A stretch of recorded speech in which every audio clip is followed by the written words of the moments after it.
Media and electronic media ముఖ్యంగా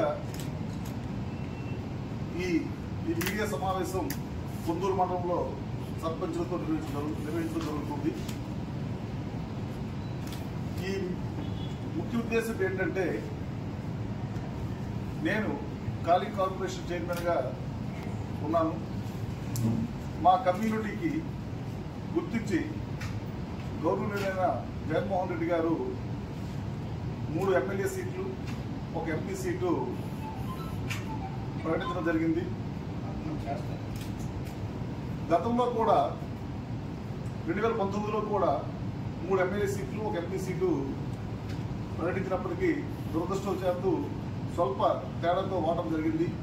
అయినప్పటికీ శ్రీ జగన్మోహన్ రెడ్డి గారు కాలింగుల తాలూకా సంఖ్యాబలాన్ని గుర్తించి ఒకరికి ఎమ్మెల్సీ గాను, ఇంకొకరికి జిల్లా పరిషత్ చైర్పర్సన్ గాను, ఇంకొకరికి అదే ఇప్పుడు మన ఎంపీ అభ్యర్థి పేరాడ తిలక్ గారికి ఖాళీ కార్పొరేషన్ చైర్మన్ గాను నిర్వహించడం జరిగింది. గెలిచిన అభ్యర్థికి రాష్ట్రంలో అత్యున్నత పదవైన రాజ్యాంగపరమైన పదవి శాసనసభాపతిగా కాలింగులను గుర్తించి ఇవ్వడం జరిగింది. అందుకు గాను కాలింగులందరూ ఐక్యతతో శ్రీ జగన్మోహన్ రెడ్డి గారు కమ్యూనిటీ గుర్తించినందుకు అందరూ ఏకమై అభ్యర్థులని మొత్తం వైఎస్ఆర్ పార్టీ అభ్యర్థులని ఫ్యాన్ గుర్తుపై ఓటేసి గెలిపించాలని కోరుతున్నాను. అంతేకాకుండా శ్రీ జగన్మోహన్ రెడ్డి గారు బీసీ కులాల కోసం కూడా అభ్యున్నతి కోసం, బీసీ కులాల అభ్యున్నతి కోసం అహర్నిశలు కృషి చేస్తున్నారు.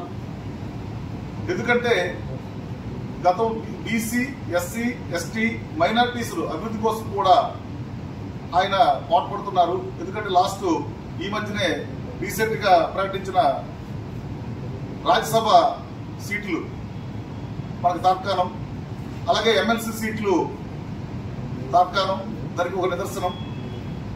ఒక చిన్న కాగితం పైన మేనిఫెస్టో ప్రకటించి 99% మేనిఫెస్టో అంశాలని నెరవేర్చిన ఏకైక ముఖ్యమంత్రి శ్రీ జగన్మోహన్ రెడ్డి గారు. అలానే ఏ రాష్ట్రంలో అయితే విద్య, వైద్యం అభివృద్ధి చెందుతుందో అక్కడ రాష్ట్రం అంతా సుభిక్షంగా ఉంటుందనే ఉద్దేశంతో ఒక విద్యారంగానికి, నాడు నేడు ద్వారా విద్యారంగానికి పెద్దపీట వేశారు. 108, 104, ఆరోగ్యశ్రీ మొదలైన కార్యక్రమాల ద్వారా ఆరోగ్యానికి ఆయన పెద్దపీట వేశారు. ఈ విధమైన కార్యక్రమాలు మొత్తం ఈ రాష్ట్రంలో మంచి మంచి కార్యక్రమాలు తీసుకెళ్లి రాష్ట్రాన్ని ప్రయత్నంతో నడిపిస్తున్న ఏకైక ముఖ్యమంత్రి జగన్మోహన్ రెడ్డి గారు. అంతేకాకుండా ఏ బీసీ ముఖ్యమంత్రి దేశంలో చేయలేని బీసీ ముఖ్యమంత్రి అయినప్పటికీ రాష్ట్రం అభివృద్ధి చెందని బీసీలకి పెద్దపీట వేయని ముఖ్యమంత్రులు ఉన్నారేమో గానీ బీసీల కోసం అహర్నిశలు, బీసీ భావజాలం కోసం, బీసీల అభ్యున్నతి కోసం పాటుపడిన ఏకైక ముఖ్యమంత్రి జగన్మోహన్ రెడ్డి గారు. అందుకే అందరూ ఫ్యాన్ గుర్తుపై ఓటేసి మళ్ళీ 2024లో జగన్మోహన్ రెడ్డిని ముఖ్యమంత్రి చేయాలని చెప్పేసి ఒక కాలింగ్ కార్పొరేషన్ చైర్మన్ గా మా కాలింగ్లోనే కాకుండా బీసీ, ఎస్సీ, ఎస్టీ, మైనారిటీస్ కూడా కోరడం జరుగుతుంది. Thank you.